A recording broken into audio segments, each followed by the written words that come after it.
ಕೋಟೆ ಶ್ರೀ ರಾಮ ಹಾಲ್ನಲ್ಲಿ ಹೊಯ್ಸಳ ವಿದ್ಯುತ್ ಉಪಕರಣಗಳ ರಿಪೇರಿದಾರ ಕಾರ್ಮಿಕ ಸಂಘದ 2023-24ನೇ ಸಾಲಿನ ಸರ್ವ ಸದಸ್ಯರ ವಾರ್ಷಿಕ ಮಹಾಸಭೆಯು ಜರುಗಿತು.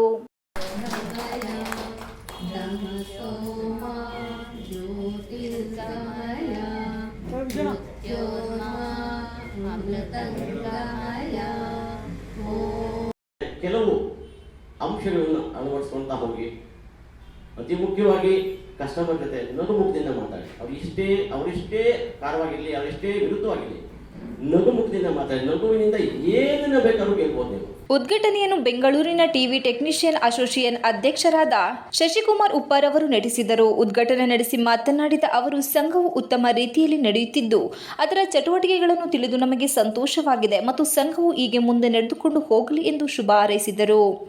ಬೆಂಗಳೂರು ಟಿವಿ ಟೆಕ್ನಿಷಿಯನ್ ಅಸೋಸಿಯೇಷನ್ ಕಾರ್ಯದರ್ಶಿಗಳಾದ ಜಯರಾಮ್ ರವರು ಮಾತನಾಡಿ, ಟಿವಿ ಟೆಕ್ನಿಷಿಯನ್ಸ್ಗಳಿಗೆ ಅಥವಾ ಎಲೆಕ್ಟ್ರಾನಿಕ್ ರಿಪೇರಿದಾರರಿಗೆ ಕೆಲವು ಜೀವನಕ್ಕೆ ಅಳವಡಿಸಿಕೊಳ್ಳಬೇಕಾದ ಅಂಶಗಳನ್ನು ತಿಳಿ ಹೇಳಿದರು.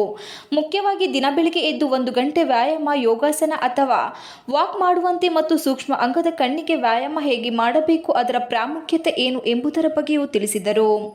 ಮತ್ತು ಬೆಂಗಳೂರಿನಲ್ಲಿ ಅಸೋಸಿಯೇಷನ್ ಹೇಗೆ ಪ್ರಾರಂಭವಾಯಿತು, ಹೇಗೆ ನಡೆಯುತ್ತಿದೆ ಎಂಬುದರ ಬಗ್ಗೆಯೂ ಮಾಹಿತಿ ಇದೆ. ಇಲ್ಲಿ ನಿಮ್ಮ ಸಂಘವು ಉತ್ತಮವಾಗಿ ನಡೆಯಲೆಂದು ಹಾರೈಸಿದರು.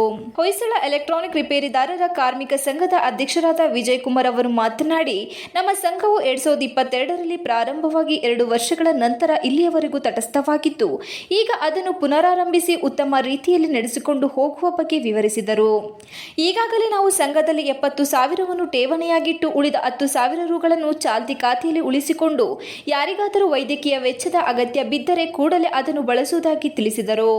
ನಾವು ಮುಂದಿನ ನಮ್ಮ ಸಂಘವನ್ನು ಕಾರ್ಮಿಕ ಸಂಘಗಳ ಒಕ್ಕೂಟದೊಂದಿಗೆ ವಿಲೀನಗೊಳಿಸಿ ಸರ್ಕಾರದಿಂದ ಬರುವ ಸವಲತ್ತುಗಳನ್ನು ಸದುಪಯೋಗಗೊಳಿಸಲು ಶ್ರಮಿಸುವುದಾಗಿ ತಿಳಿಸಿದರು.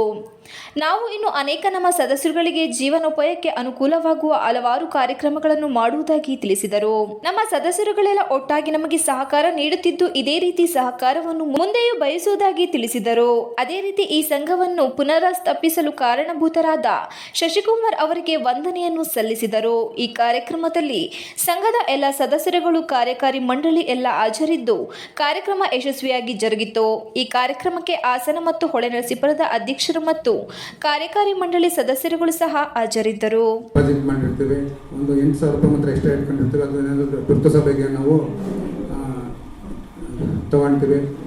ಇದನ್ನು 70,000 ಯಾವುದೇ ಕಾರಣಕ್ಕೂ 1 ರೂಪಾಯಿನೂ ತೊಗೊಳೋದಿಲ್ಲ. ಮತ್ತು ಈ ಕಾರ್ಯಕ್ರಮ ಮಾಡ್ತಾ ಇದ್ದೀವಲ್ಲ, ಎಲ್ಲರೂ ಅವರವರೇ ದುಡ್ಡು ಹಾಕೊಂಡು ಯಾರ್ಯಾರು ಎಷ್ಟೆಷ್ಟು ಕೊಡ್ತಿದ್ದಾರೆ ಅದನ್ನೆಲ್ಲ ತೊಗೊಂಡು ನಾವು ಮಾಡ್ತಾಯಿದ್ದೀವಿ.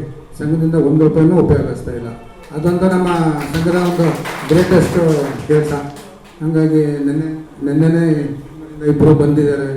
ಅವರು ತುಂಬ ಬಂದು ನಮಗೆಲ್ಲ ಸಹಕಾರ ನೀಡಿದ್ದಾರೆ ಮತ್ತು ನಮಗೆ ಸಲಹೆ ಸಹಕಾರ ತುಂಬ ಚೆನ್ನಾಗಿ ಕೊಡ್ತಾರೆ.